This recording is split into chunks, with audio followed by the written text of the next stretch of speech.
Imagine a couple. Both are working full-time. She earns around $60,000. He makes about $70,000. Together, over $130,000 a year. On paper they should be winning. Nice house, savings growing, stress-free life. But reality? They're tired, savings barely exist, one emergency. And everything shakes. So what went wrong?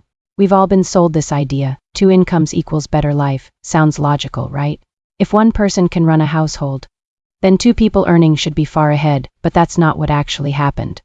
Instead, something dangerous happened. As soon as households started earning more, costs didn't stay the same. They adapted upward. Housing doubled, healthcare exploded, childcare became a full-blown expense, education went insane. That second income, it didn't make you rich, it got absorbed. Let's break it down brutally. Second income, $50,000. Taxes eat a big chunk. Childcare takes another huge bite. Commute, car, fuel, convenient spending because you're exhausted. What's left?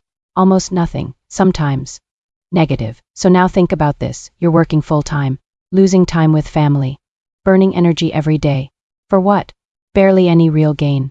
And here's the real trap. You feel rich because your total income looks big. So what do people do? They upgrade life, bigger house, better car, more expenses, all based on 2 incomes. Now remove 1 income. What happens?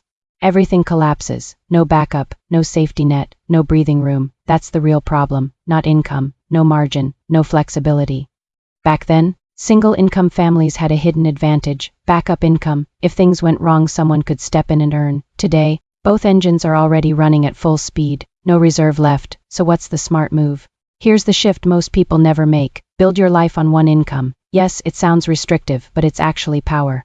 Let 1 income handle house, bills, essentials. Second income, wealth building only, savings, investments, security, because the goal isn't to look rich. The goal is control, flexibility, freedom. Do this for a few years.